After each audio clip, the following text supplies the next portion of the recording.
Welcome back दोस्तों। आज मैं आपके सामने एक जबरदस्त तमिल वेब सीरीज को लेकर आया हूँ जिसका नाम है विलंगु। इसका मतलब है हथकड़ियाँ।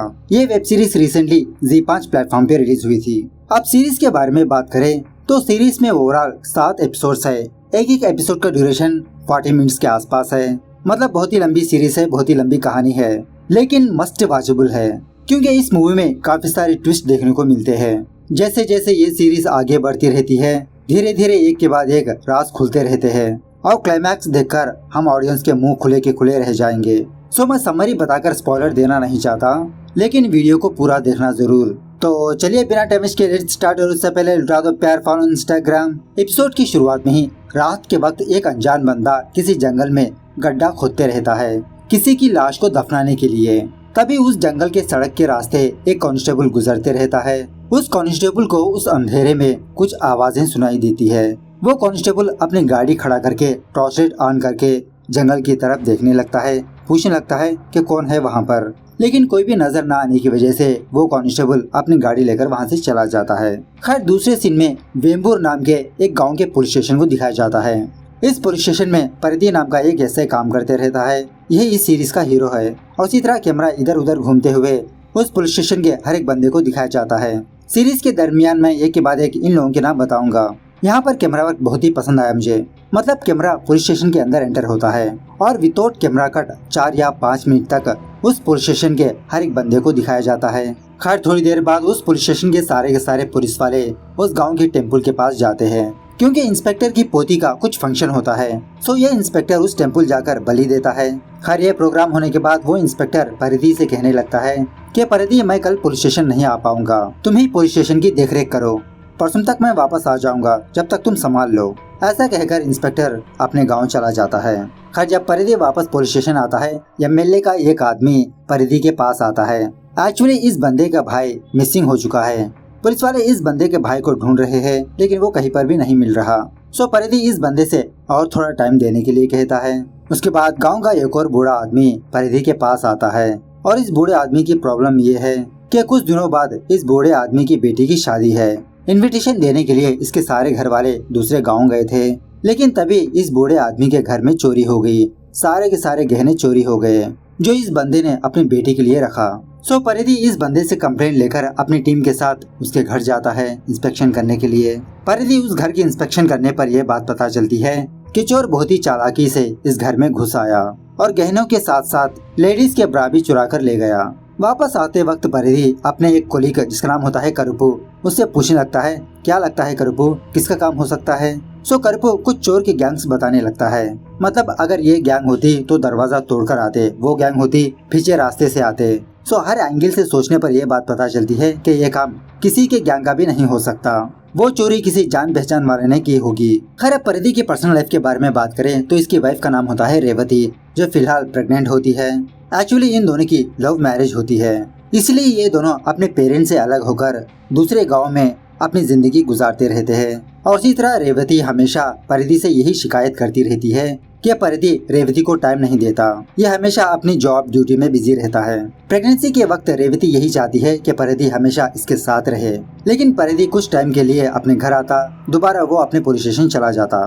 खास के बाद जब परिधि वापस अपने पुलिस स्टेशन जाता है, वहाँ पर डीएसपी आता है और डीएसपी पहले इंस्पेक्टर के बारे में पूछने लगता है कि इंस्पेक्टर कहाँ पर है, लेकिन इंस्पेक्टर तो अपने गाँव गया है अपने पोती की कुछ फंक्शन करने के लिए। परिधि डीएसपी से इंस्पेक्टर के बारे में कुछ भी नहीं कहता, इसे झूठ कहने लगता है कि सर वो तो राउंड्स के लिए गए हैं। और एक्चुअली डीएसपी यहाँ पर इसलिए आया है कि कुछ दिनों बाद डीएसपी की बेटी की शादी है, उसी की इन्विटेशन कार्ड देने के लिए यहाँ पर आता है। थोड़ी देर बाद एक अनजान बंदा परिधि को कॉल करके ये बताने लगता है कि किसी जंगल में उसने एक डेड बॉडी को देखी। परिधि उस बंदे से एड्रेस हासिल करके इंस्पेक्टर को कॉल करता है, यही बात बताने लगता है। इंस्पेक्टर कहने लगता है तुम और उत्तमन स्पॉट जाकर मामला क्या है देखो और मुझे अप टू डेट इन्फॉर्मेशन देते रहना। सो उसी तरह से परिधि और उत्तमन ये दोनों उस लोकेशन को जाने लगते हैं। वहाँ जाने के बाद वो दोनों उस जंगल में उस डेड बॉडी को और जिसने कॉल किया था उस बंदे को तलाश करते रहते हैं। जिसने फोन किया उसने तो अपना फोन स्विच ऑफ करके रखा होता है। इधर उधर सर्च करने के बाद इन दोनों को वो डेड बॉडी मिल जाती है जो बहुत ही बुरी हालत में होती है। लाश को देखने के बाद परिधि दोबारा इंस्पेक्टर को कॉल करके ये बताने लगता है कि सर सच में इस जंगल में एक लाश है, लेकिन उसका चेहरा पहचानने के लायक नहीं। गला काट के बहुत ही बेरहमी से मार दिया।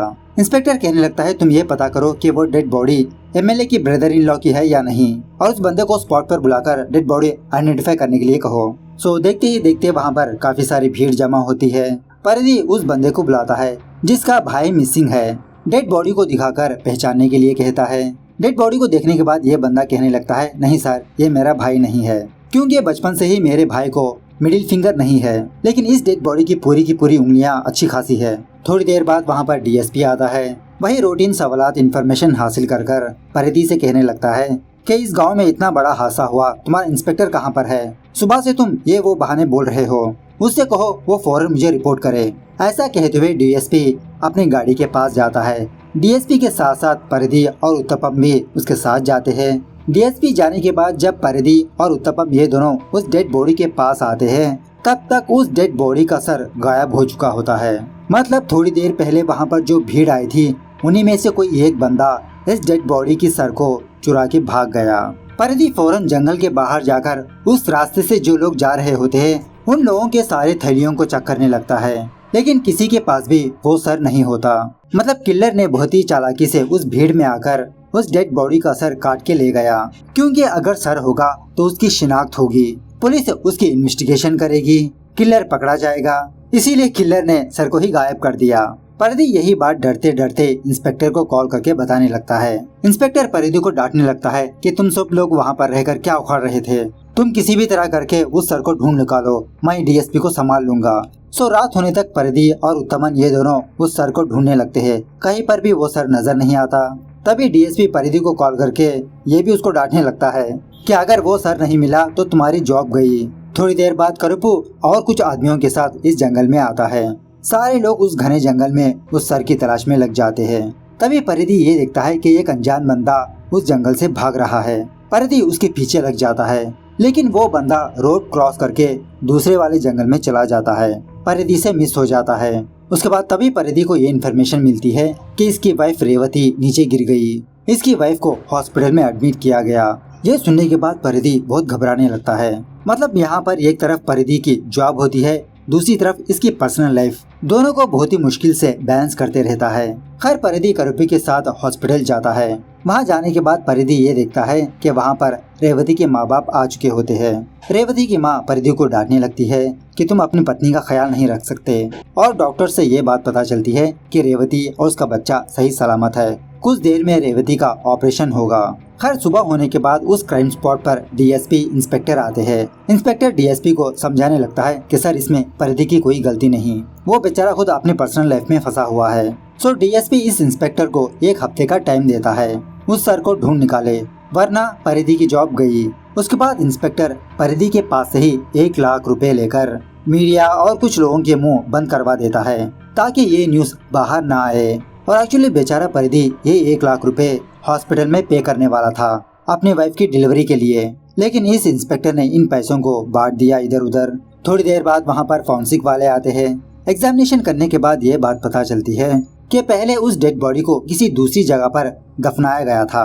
3 या 4 दिनों बाद उस डेड बॉडी को वहाँ से निकाला, दूसरी जगह पर दफनाने की कोशिश की, मतलब यहाँ पर इस जंगल में। लेकिन किलर इस डेड बॉडी को दफना नहीं पाया, क्योंकि आपको याद है ना, एपिसोड की शुरुआत में एक कांस्टेबल उसी रास्ते से गुजर रहा था, और उसी तरह जब तक सर नहीं मिलता डेड बॉडी की शिनाख्त नहीं हो पाएगी।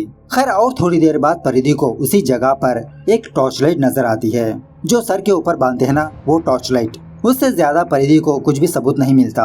उसके बाद परिधि को दोबारा हॉस्पिटल से कॉल आता है। हॉस्पिटल जाने के बाद परिधि को ये बात पता चलती है कि इसको बेटी पैदा हुई। परिधि बहुत खुश होता है, लेकिन अभी भी परिधि के हाथ में इसकी बेटी नहीं आती। खैर जब परिधि और करुपु ये दोनों हॉस्पिटल के बाहर होते हैं, तभी वहाँ पर उत्तमन आता है।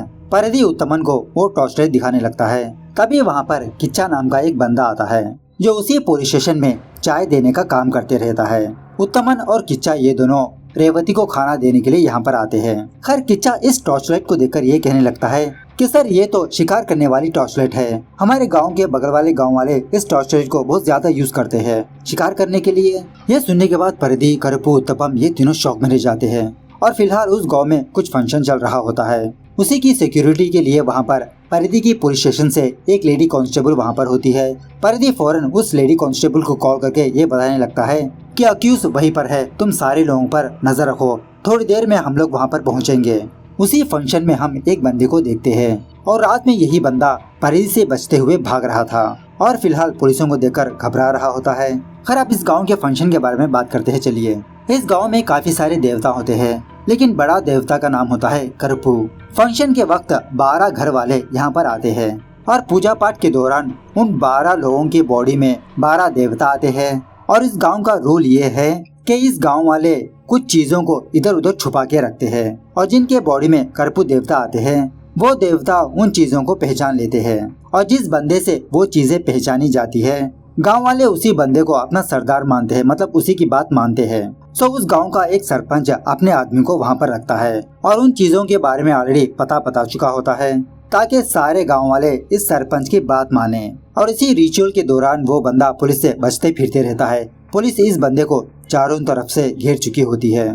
थोड़ी देर बाद एक बंदे की बॉडी में करपू देवता आते हैं। वो बंदा उन चीजों का एड्रेस बता देता है, मतलब किसी जगह पर घुंघरू रखे होते हैं, फूल रखे होते हैं। वही दूसरी तरफ जो फेक बंदा होता है, जो नाटक कर रहा होता है कि इसके बॉडी में करपू देवता आए हैं, वो किसी जगह पर आकर कहने लगता है कि मेरे पैरों के नीचे देखो वो चीज छुपी है, निकालो इस चीज को। गांव वाले पहचान लेते हैं कि ये बंदा फेक है और उसी को कहने लगते हैं कि तुम्हारे नीचे क्या है, तुम खुद उखाड़ो, हम क्यों उखाड़ेंगे। इस तरह से कहते हुए जब वो बंदा अपने पैरों के नीचे खुदाई करता है वहाँ पर गाँव वालों को एक लाश नजर आती है।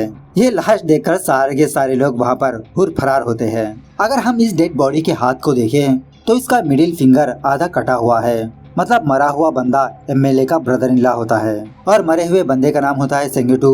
थोड़ी देर बाद इसके फैमिली मेंबर्स इसकी लाश के पास आकर बहुत रोने लगते हैं। पूछताछ के दौरान पुलिस वालों को ये बात पता चलती है कि कुछ दिनों पहले सेंगटू और इसके अंकल के बीच एक छोटी सी हाथापाई हुई। बातों ही बातों में सेंगटू के अंकल ने सेंगटू को मारने की धमकी दी थी। खैर एमएलए का आदमी मरा है तो वहाँ पर एसपी खुद आता है। एसपी इस केस को परिधि को सौंपता है और जो सर कटा हुआ केस है वो इंस्पेक्टर को सौंपता है। सो डीएसपी परिधि और इंस्पेक्टर को 1 हफ्ते का टाइम देता है कि इन दोनों केसेस को फटाफट से सॉल्व करे। खैर उसके बाद परिधि दोबारा हॉस्पिटल आता है रेवती को देखने के लिए। रेवती परिधि से गुस्सा होती है क्योंकि परिधि ने पहले अपनी बेटी को अपने हाथ में नहीं लिया, लेकिन परिधि अपनी वाइफ को समझा बुझा लेता है। खैर परिधि पुलिस स्टेशन आने के बाद उस गांव के कॉल रिकॉर्ड्स को मंगवाता है।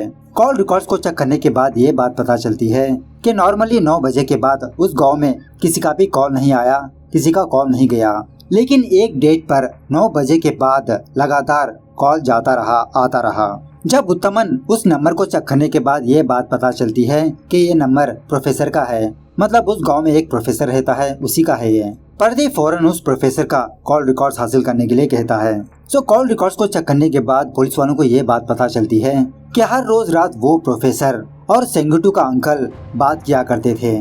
उसके बाद क्या था, वो पुलिस वाले प्रोफेसर को और सेंगटू के अंकल को पुलिस स्टेशन लाकर बहुत मारने पीटने लगते हैं। इन दोनों से पूछने लगते हैं कि बताओ तुम दोनों ने सेंगटू को क्यों मारा। लेकिन फाइनल इन्वेस्टिगेशन में ये बात पता चलती है कि उन दोनों का और इस मर्डर केस का कोई लेना देना नहीं। प्रोफेसर की अलग कहानी होती है और सेंगटू के अंकल की अलग कहानी होती है। खैर और थोड़ी देर बाद दूसरे गाँव का एसआई परिधि के पास आता है और इस एसआई के पुलिस स्टेशन में भी कुछ मिसिंग केसेस है। कुछ फोटोज लेकर परिधि को दिखाने लगता है और मैच करने के लिए कहता है अब डेड बॉडी से सर मिसिंग है। ये बात परिधि और कुछ लोगों को ही पता होती है।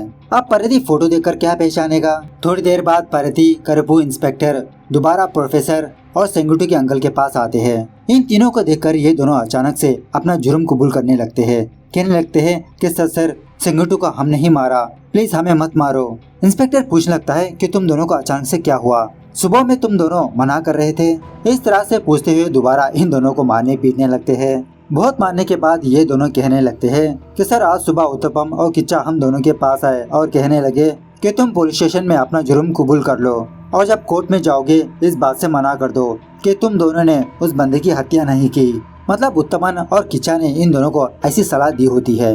परिधि को गुस्सा आकर उत्तमन को बुलाकर उसे डांटने लगता है कि आप पुलिस वाले होकर अक्यूज के साथ ऐसा बिहेव करते हो, और उसी तरह किच्चा को बुलाकर उसे भी डांटने लगता है, मारने लगता है कि तुम यहाँ पर चाय देने का काम करते हो, पुलिस मत बनो।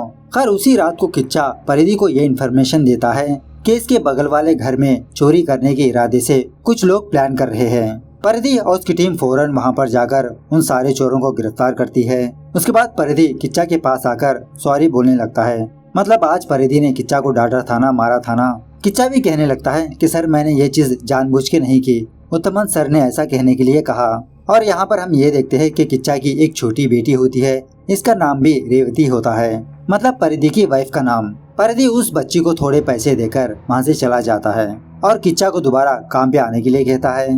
हर दूसरे दिन पुलिस वालों को ये बात पता चलती है कि सेंगुटू का फोन मिसिंग था, तो रिसेंटली उसके फोन में एक नई सिम इंसर्ट की है और उस नंबर से मुर्गा नाम के एक बंदे को फोन गया और मुर्गा के फोन नंबर्स को चेक करने पर 3 नंबर्स कॉमन होते हैं। उनमें से एक बंदे का नाम होता है पांडी। तो पुलिस वाले फौरन पांडी के घर का पता करके उसके घर जाते हैं और पांडी के फोन से मुर्गा को कॉल करने के लिए कहते हैं, उसका लोकेशन बताने के लिए कहते हैं। तो मुर्गा उसी तरह से पांडी को अपना लोकेशन बताते रहता है। पांडी भी मुर्गा से बात करते हुए पुलिस के साथ उस लोकेशन पे जाते रहता है। फाइनली ये बात पता चलती है कि मुर्गा और किसी के नहीं किच्चा के घर में मौजूद है। पुलिस वाले फौरन मुर्गा को गिरफ्तार कर लेते हैं, उसे फौरन जीप में बिठाते हैं। उत्तमन किच्चा से पूछने लगता है कि वो बंदा कौन है, तुम्हारे घर में क्या कर रहा है। किच्चा कहने लगता है कि सर वो मेरा जान पहचान का बंदा है, जब जब मेरे घर आकर दारू पीते रहता है। उसके बाद परिधि गाड़ी के पास आकर मुर्गा को ये पूछने लगता है कि तुम्हारा दूसरा फोन कहाँ पर है,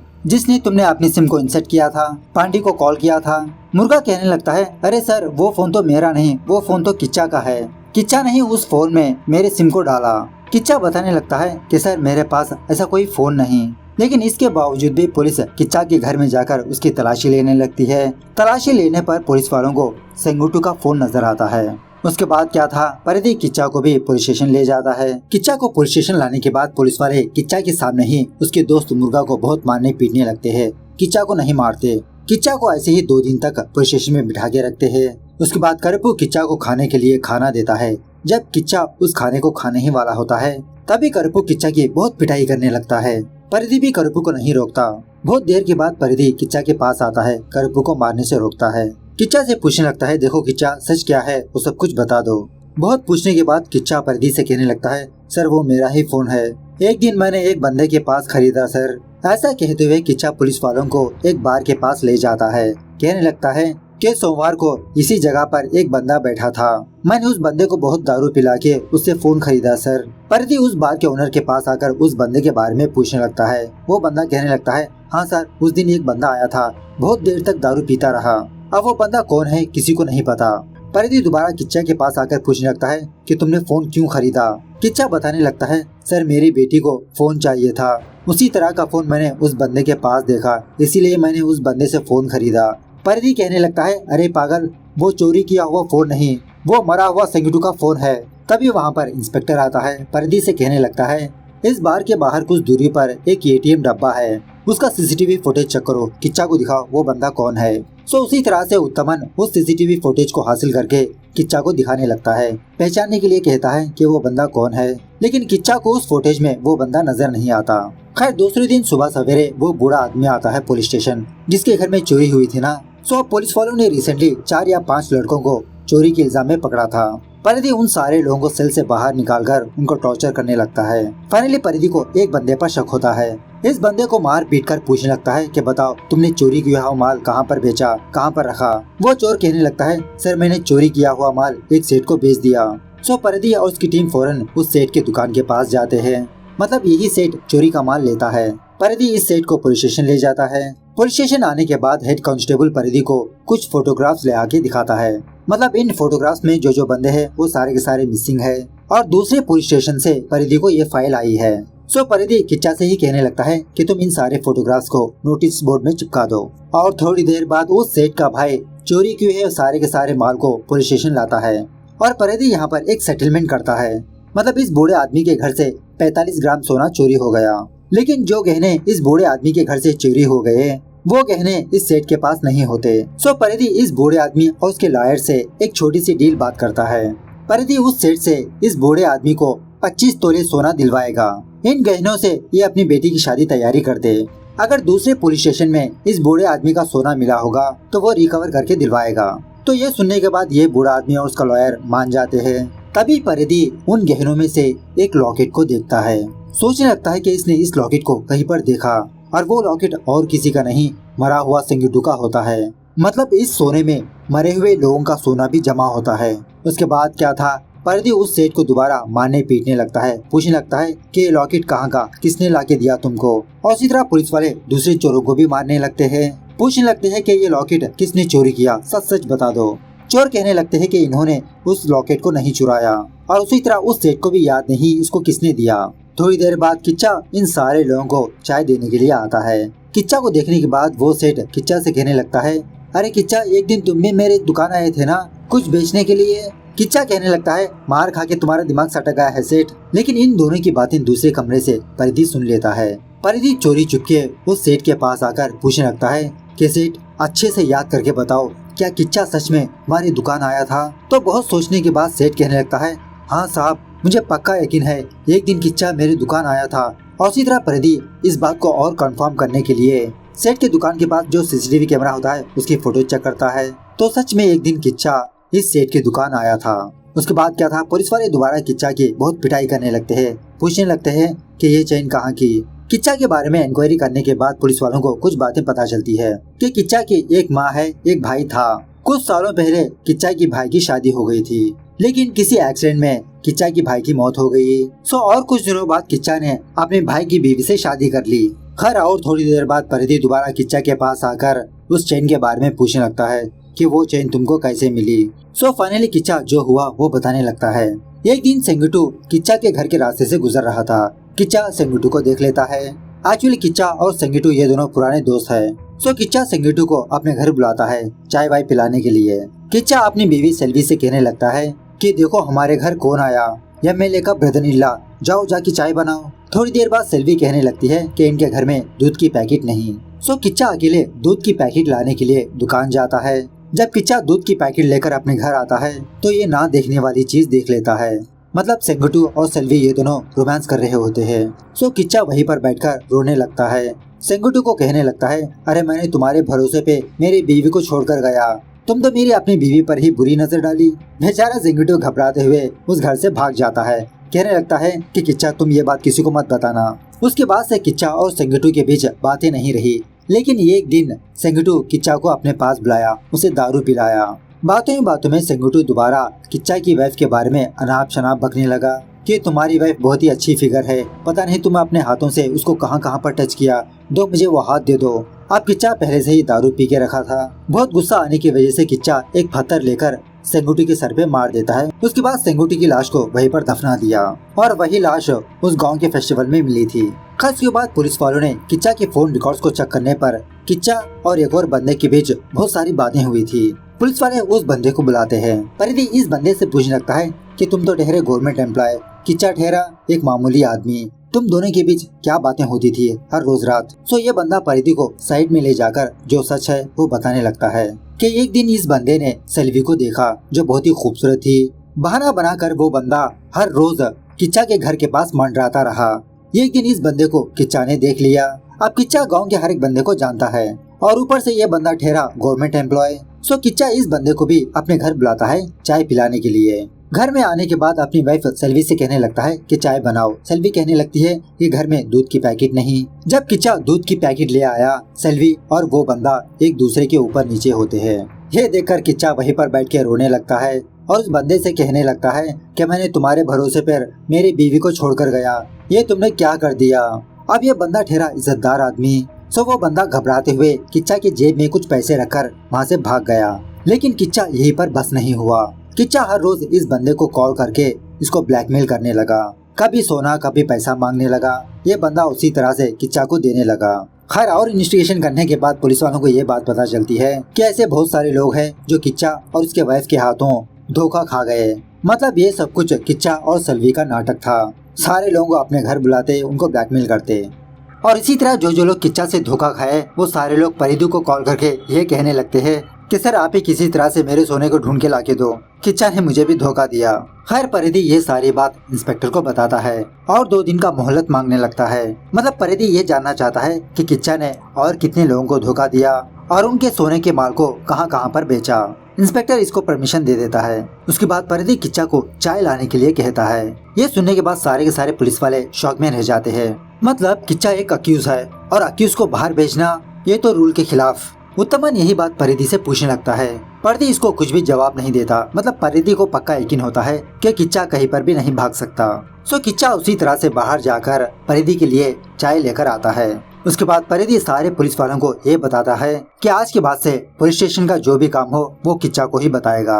उसे एक अक्यूज की तरह नहीं, एक काम वाले की तरह देखो। तो सारे पुलिस वाले उसी तरह से किच्चा को हर एक छोटे से छोटा काम बताने लगते हैं। कुछ दिनों बाद किच्चा अपने आप में ये फील होने लगता है कि ये इस पुलिस स्टेशन के लिए कितना इम्पोर्टेंट है। खैर दूसरे दिन परिधि किच्चा को किसी रूम में ले जाकर उसके पास FIR की किताब लाता है और FIR के बारे में इसको एक्सप्लेन करने लगता है कि किच्चा अगर तुमने एक गुनाह किया तो उस गुनाह को इस किताब में लिखा जाएगा। इस गुनाह के हिसाब से तुमको सजा होगी। अब तुमने एक बंदे की हत्या की, उसकी सजा 7 साल है। अगर आगे जाकर हम पुलिस वालों को ये बात पता चलेगी कि तुमने एक और हत्या की तो हम लोगों को दूसरे पेज में वो FIR लिखना होगा, तो उसके लिए एक और 7 साल। अगर तुमने अभी से अपने सारे गुनाह कबूल कर लोगे तो हम एक ही पेज में सारे FIR को दर्ज कर लेंगे। सो इन सारे गुनाह की एक ही सजा होगी, 7 साल की सजा। अब तुम रात भर ये सोचो कि तुमने कौन से गुनाह किया। मैं एक ही पेज में लिख दूंगा, तुम्हारी भलाई के लिए ही बोल रहा हूँ। खैर परिधि अपने घर जाने के बाद किच्चा बहुत देर तक सोचने लगता है, रात भर नहीं सोता। खैर बहुत रात होने के बाद किच्चा परिधि को दोबारा पुलिस स्टेशन बुलाता है सेपरेटली इससे बात करने के लिए। परिधि को देखकर किच्चा कहने लगता है कि सर मेरे से एक और गलती हो गई कि सर मेरा और मुरुगेशन की बीवी का रिलेशनशिप है। परिधि पूछने लगता है मुरुगेशन? कौन मुरुगेशन? अच्छा वो सुसाइड केस वाला क्या? किच्चा कहने लगता है हाँ सर उसी की वाइफ। परिधि कहने लगता है इसमें गलत क्या है? उसको हस्बैंड नहीं, तुमको वाइफ नहीं, मतलब किच्चा की वाइफ भाग गई होती है। सो जेल से बाहर आने के बाद तुम दोनों शादी कर लो। उसके बाद किच्चा जो हुआ वो बताने लगता है कि एक दिन जब किच्चा और मुरुगेशन की बीवी एक साथ थे, ये नज़ारा मुरुगेशन देख लेता है। किच्चा मुरुगेशन के पैर पकड़कर उसे माफी मांगने लगता है कि मुरुगेशा मुझे माफ कर दो, गलती में हो गया। तभी मुरुगेशा की बीवी किच्चा को इशारे देती है कि तुम उसे कुएं में फेंक दो। सो उसी तरह से किच्चा मुरुगेशा के पैर पकड़कर उसी कुएं में फेंक देता है, उसे मार देता है। मतलब इसके हिसाब से अब तक किच्चा ने 2 लोगों की हत्या की। परिधि कहने लगता है अच्छा ठीक है, एक पेपर में एक हत्या लिखने के बजाय 2 हत्या लिख दूंगा, एक ही सजा है ना। पुलिस स्टेशन के बाहर आकर परिधि यही बात इंस्पेक्टर को बताता है कि किच्चा ने अब तक 2 हत्या की। यह सुनने के बाद सारे के सारे पुलिस वाले शॉक में रह जाते हैं। सुबह होने के बाद जब इंस्पेक्टर पुलिस स्टेशन आता है, परिधि इंस्पेक्टर को यही बात बताने लगता है कि सर मैं इससे अच्छी खासी दोस्ती कर रहा हूँ, इसको मैं अक्यूज की तरह नहीं देख रहा। धीरे धीरे मैं उस सोने के बारे में भी पता करूंगा, आप थोड़ा सब्र करो। और थोड़ी देर बाद वहाँ पर डीजीपी आता है। डीजीपी भी किच्चा को देखकर शॉक में रह जाता है। मतलब परिधि ने किच्चा को ऐसे ही छोड़ दिया, इसे चाय लाने के लिए भेजता है, उसके हाथ सारे काम करवाता रहता है। डीजीपी परिधि और इंस्पेक्टर को वार्निंग देके जाता है कि उसे 2 दिन में रिमांड के लिए भेजना है, जब तक तुम लोग जो कुछ करना चाहते हो करो। खैर और थोड़ी देर बाद किच्चा दोबारा परिधि को खोपचे में बुलाता है एक और सीक्रेट बात बताने के लिए। रूम में आने के बाद किच्चा परिधि से कहने लगता है कि सर मैंने आपको 2 हत्याएं बताई थी ना, 2 नहीं अब 3 लिख लो। परिधि पूछने लगता है ये तीसरा बंदा कौन है? किच्चा कहने लगता है कि सर वो शिवशंकर है, नोटिस बोर्ड में उसकी फोटो भी है। परिधि उस रूम से बाहर आकर इंस्पेक्टर और सारे पुलिस वालों को यही बात बताता है कि सर इसने 2 नहीं 3 हत्याएं की है। दोबारा किच्चा परिधि को रूम में बुलाकर ये कहने लगता है कि सर 3 नहीं 4 लिख लो आप, मैंने 4 हत्याएं की। यह सुनने के बाद परिधि शॉक में रह जाता है। किच्चा से कहने लगता है तुम तो आगे नंबर्स बढ़ाते ही जा रहे हो, इसके लिए सबूत भी चाहिए तुमको, पता है ना? हाँ सर मुझे पता है, मैंने उन 4 को किस वजह से मारा, कहाँ पर दफना के रखा। दोबारा परिधि पूछने लगता है कि देखो किच्चा तुम पहले कंफर्म हो जाओ कि तुमने 3 लोगों को मारा या 4 लोगों को। किच्चा कहने लगता है ओके सर इस बार मैं पक्का बता दूंगा, 3 नहीं 4 नहीं पूरे 8 लोगों को मारा मैंने। ऐसा कहते हुए किच्चा उन 8 लोगों के नाम बताने लगता है। यह सुनने के बाद क्या था, परिधि की तो होश ही उड़ जाते हैं। परिधि फौरन बाहर आकर नोटिस बोर्ड के पास जाता है और उस नोटिस बोर्ड में जो लोग मिसिंग होते हैं उन सारे लोगों को किच्चा नहीं मारा होता है। उसके बाद किच्चा बहुत ही मासूमियत से स्टेशन के बाहर आता है क्योंकि आज मंदिर में कुछ प्रोग्राम है और हमेशा की तरह किच्चा आता जाता रहता है। सो इस बार किच्चा आगे होता है और सारे के सारे पुलिस वाले इसके पीछे होते हैं। सारे लोग मंदिर जाने लगते हैं और वो भी किच्चा मुस्कुराते हुए मंदिर जाने लगता है। वाह वाह वाह क्या स्माइल है।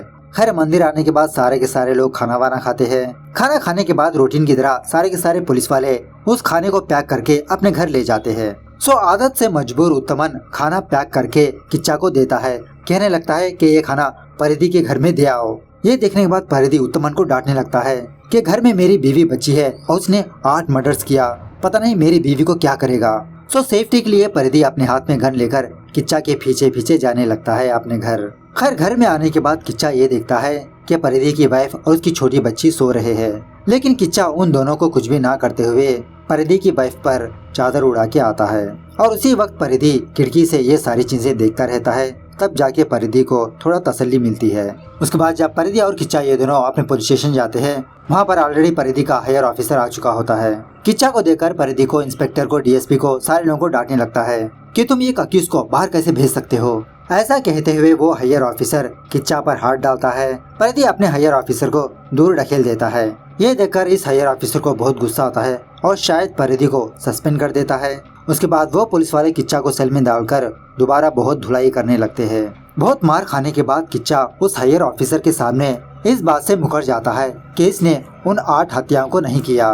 पुलिस ने किच्चा को मार पीट के ये जुर्म कबूल करवाया। किच्चा कहने लगता है कि सारे पुलिस वाले मिलकर मुझे फंसा रहे हैं सर। सो वो हायर ऑफिसर डीएसपी को डांटने लगता है कि तुम इस मासूम बंदे को छोड़ के जो रियल कल्प्रिट है उसको पकड़ो। उसके बाद जब परिधि टेम्पल के पास आकर बैठा होता है, तभी परिधि के पास हेड कांस्टेबल आता है। पुलिस स्टेशन में जो हुआ वो सारी बात बताता है। इसी दरमियान में परिधि को ये लगता है कि शायद जंगल में जो लाश मिली थी उसका कत्ल भी किच्चा ने ही किया होगा और उस डेड बॉडी का सर शायद किच्चा के पास होगा, क्योंकि अब तक 2 डेड बॉडीज मिली। उन दोनों डेड बॉडीज को ज्यादा अंदर दफनाया नहीं था। लेकिन इस तरफ किच्चा बहुत मार खाने के बावजूद भी यही कहने लगता है कि मैंने किसी का मर्डर नहीं किया।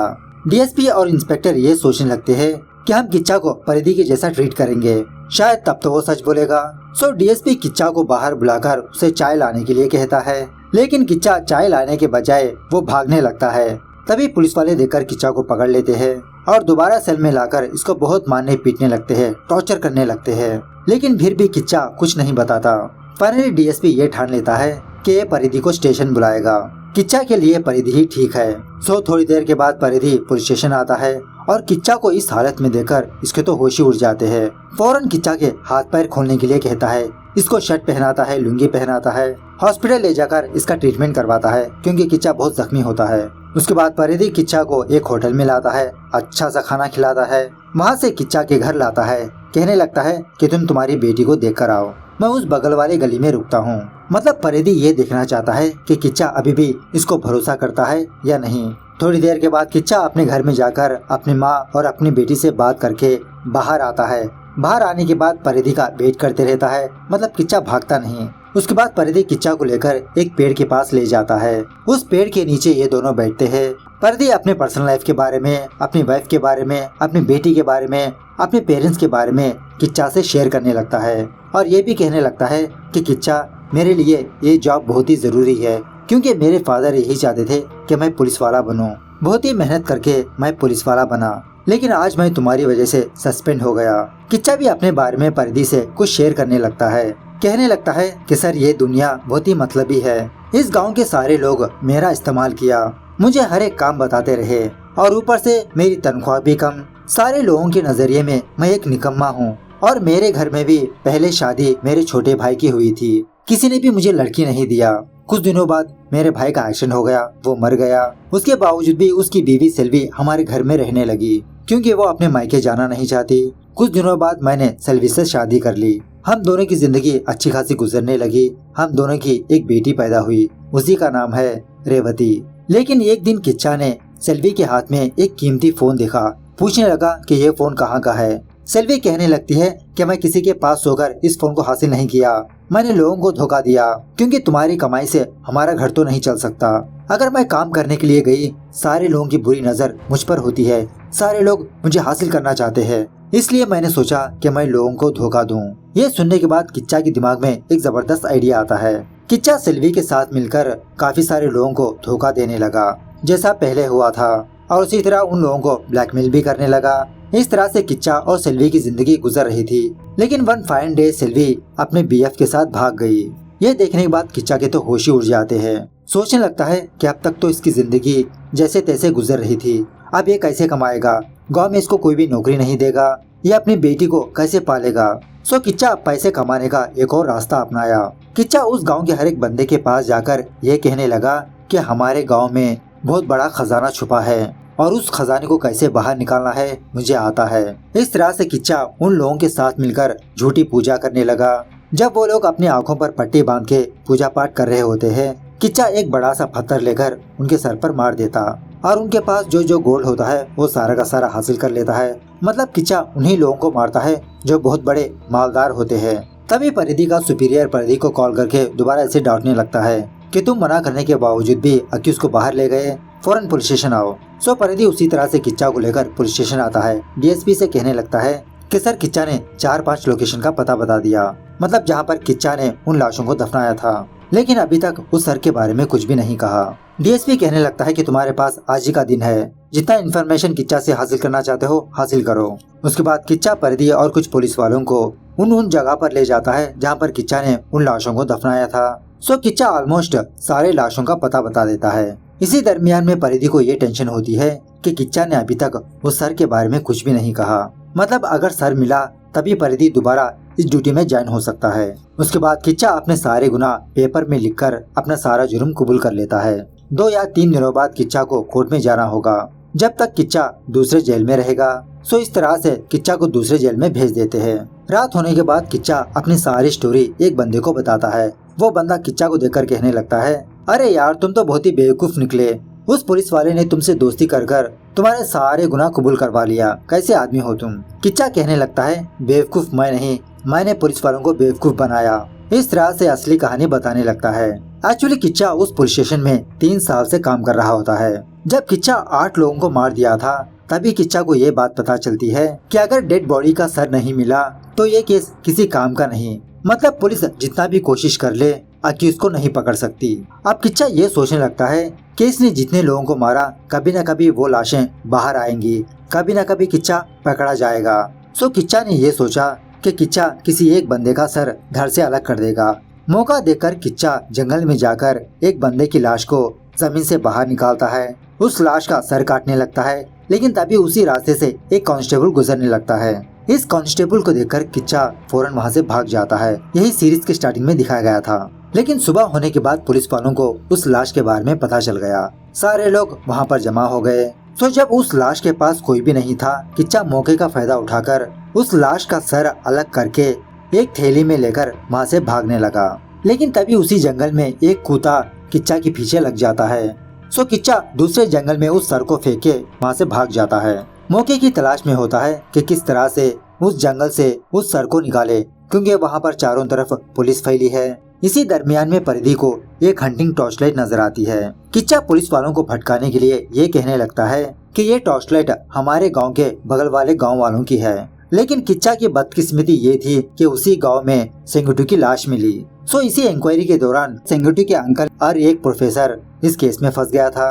किच्चा इन दोनों को और फंसाने के लिए इन दोनों से ये कहा कि तुम अपना जुर्म पुलिस स्टेशन में कबूल कर लो और जब तुम कोर्ट में जाओगे वहाँ पर मना कर दो। याद है ना आपको ये सीन? जब परिधि को ये बात पता चली, किच्चा को मार पीट के पुलिस स्टेशन से बाहर कर देता है। लेकिन लकीली उसी दिन किच्चा के घर के बगल में 4 या 5 चोर घुस आते हैं। किच्चा ये इन्फॉर्मेशन परिधि को बताता है, क्योंकि किच्चा परिधि से अपना भरोसा हासिल करना चाहता है। लेकिन दोबारा अनलकीली इन्वेस्टिगेशन के दौरान पुलिस वाले किच्चा के घर में सेंगुटू के फोन को देखा।